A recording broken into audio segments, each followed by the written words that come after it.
السلام علیکم ورحمۃ اللہ وبرکاتہ۔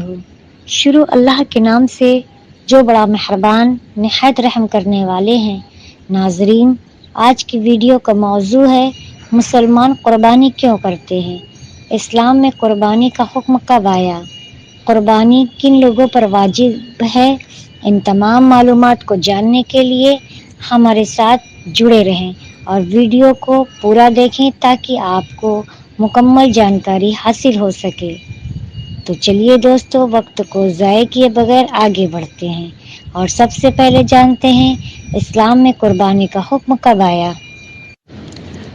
ایک مرتبہ حضرت ابراہیم علیہ السلام آرام فرما رہے تھے تو انہوں نے خواب میں دیکھا، انہیں خواب آیا کہ اے ابراہیم، مجھ پر اپنی کوئی محبوب چیز قربان کرو جو تمہیں سب سے زیادہ عزیز ہے، وہ چیز میری راہ میں قربان کرو۔ وہ اٹھے اور اگلے دن انہوں نے نظر دوڑایا کہ میرے پاس کیا ہے۔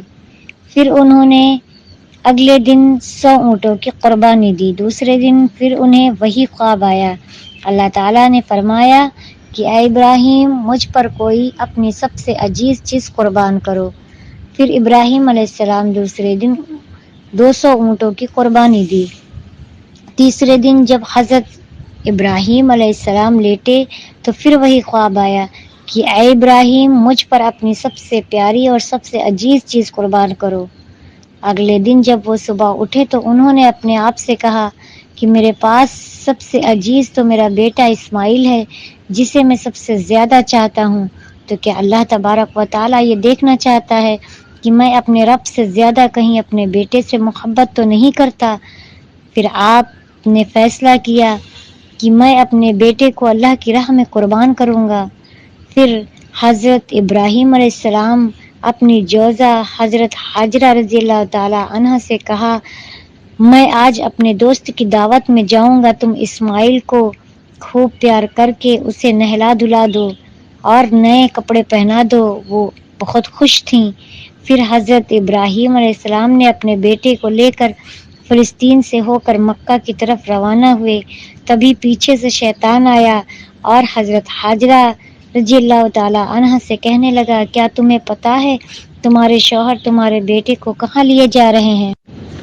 اپنے دوست کی دعوت پہ نہیں بلکہ انہیں مارنے کے لیے لے جا رہے ہیں۔ حضرت حاجرہ رضی اللہ تعالی عنہ نے فرمایا، اے شیطان، تم پر اللہ کی لعنت ہو، میرے ابراہیم ایسا کیوں کریں گے؟ پھر انہیں شیطان نے بتایا کہ ابراہیم علیہ السلام کو خواب آیا ہے کہ اے ابراہیم، تو اللہ کی راہ میں کوئی عزیز چیز قربان کرو۔ تو یہ بات جب حضرت حاجرہ رضی اللہ تعالی عنہ نے سنی کہ اگر یہ اللہ کا حکم ہے تو اے شیطان، ایک اسماعیل تو کیا اللہ کی راہ میں ایسے ہزاروں اسماعیل قربان ہیں۔ پھر شیطان اسماعیل علیہ السلام کے پاس آیا اور کہنے لگا کہ اے اسماعیل، کیا تمہیں پتہ ہے تمہارے بابا تمہیں کہاں لے جا رہے ہیں؟ وہ تمہیں اللہ کی راہ میں قربان کرنے کے لیے لے جا رہے ہیں۔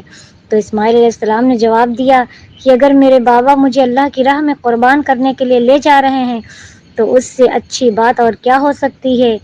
پھر یہی سوال لے کر شیطان حضرت ابراہیم علیہ السلام کے پاس گیا اور کہنے لگا کہ تم اپنے لخت جگر کو کیوں قربان کر رہے ہو؟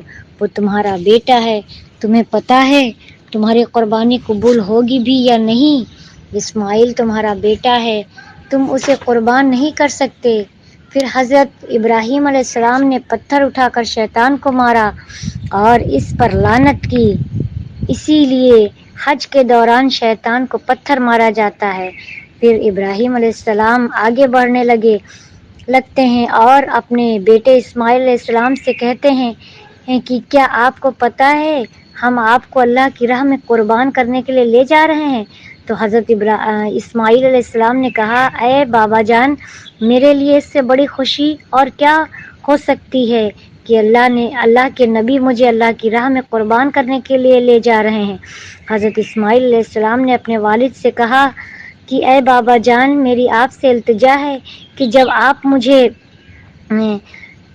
ذبح کریں، میرا گلا کاٹیں تو آپ مجھے دیکھ نہیں پاؤ گے، تو اس لیے آپ میرے ہاتھ پاؤں رسی سے باندھ دو اور آپ اپنی آنکھ پر پٹی باندھ لو تاکہ آپ کو رحم نہ آ جائے۔ تب ابراہیم علیہ السلام نے اپنے بیٹے کے ہاتھ پاؤں رسی سے باندھ دیے۔ پھر آپ علیہ السلام نے اپنے بیٹے کو لٹایا اور چھری کو لے کر اللہ تبارک و تعالی کی راہ میں فرمانے لگے کہ اے میرے رب، تم مجھے ایک اسماعیل تو کیا 1000 اسماعیل بھی قربان کرنے کو کہتا تو میں تیری راہ میں قربان کر دیتا۔ یہ کہتے ہی جیسے ہی حضرت ابراہیم علیہ السلام نے حضرت اسماعیل علیہ السلام کی گردن مبارک پر چھری چلانے لگے تو اللہ تعالیٰ نے حضرت جبرائیل علیہ السلام کو حکم دیا کہ اے جبرائیل، جلدی سے جنت میں جاؤ اور وہاں سے ایک جانور لے کر حضرت اسماعیل علیہ السلام کی جگہ رکھ دو۔ تو جیسے ہی ابراہیم علیہ السلام چھری چلاتے ہیں تو چھری نہیں چلتی، کیونکہ چھری کو اللہ نے چلنے کا حکم نہیں دیا تھا۔ اور ادھر ابراہیم علیہ السلام پریشان تھے کہ یہ چھری چل کیوں نہیں رہی ہے۔ یہ حال جب حضرت ابراہیم علیہ السلام نے اسماعیل علیہ السلام سے بتایا تو اسماعیل علیہ السلام نے کہا، ابا جان، چھری کی نوک سے وار کریے۔ اتنے میں حضرت جبرائیل علیہ السلام نے اسماعیل علیہ السلام کی گردن کی جگہ ایک دمبے کو رکھ دیا۔ اسماعیل علیہ السلام کی جگہ دمبا قربان ہوا، اور جب ابراہیم علیہ السلام نے آنکھوں سے پٹی کھول کر دیکھا تو کیا دیکھتے ہیں کہ ان کا بیٹا خیریت کے ساتھ ان کے ساتھ کھڑا ہے، اور پیچھے دیکھا تو وہاں حضرت اسماعیل علیہ السلام کی جگہ ایک دمبا قربان ہو چکا تھا۔ حضرت ابراہیم علیہ السلام نے اللہ تعالیٰ کا شکر ادا کیا تو غیب سے آواز آئی کہ اے ابراہیم، تیرے اس امتحان کو قیامت تک یاد رکھا جائے گا، اور تیری سنت کو ایمان والے ہر سال یاد کر سکیں گے اور اس یاد میں ہر سال قربانی کریں گے۔ تب سے ہر سال عید الاضحیٰ کے موقع پر ہر مسلمان ابراہیم علیہ السلام کی یاد میں قربانی کرتے ہیں۔ اب آئیے جانتے ہیں کہ قربانی کن لوگوں پر جائز ہے۔ قربانی ہر اس عاقل، بالغ، آزاد مسلمان مرد عورت پر واجب ہے جو صاحب نصاب ہو اور قربانی کے ایام میں مقیم ہو۔ اب صاحب نصاب کون ہے؟ وہ شخص جس کے پاس 7.5 تولہ سونا یا 52.5 تولے چاندی یا 52.5 تولے چاندی کی قیمت کے برابر روپے پیسے مال تجارت ہو، اس بندے پر قربانی واجب ہے۔ تو امید ہے آپ سب کو پوری جانکاری حاصل ہو چکی ہوگی۔ آپ کو میری ویڈیو کیسے لگی مجھے کمنٹ باکس میں ضرور بتائیں۔ اگر آپ ہمارے چینل پر نئے ہیں تو سب سے پہلے ہمارے چینل کو سبسکرائب کریں تاکہ آپ کو آنے والی تمام ویڈیوز وقت پہ مل جائے۔ السلام علیکم ورحمۃ اللہ وبرکاتہ۔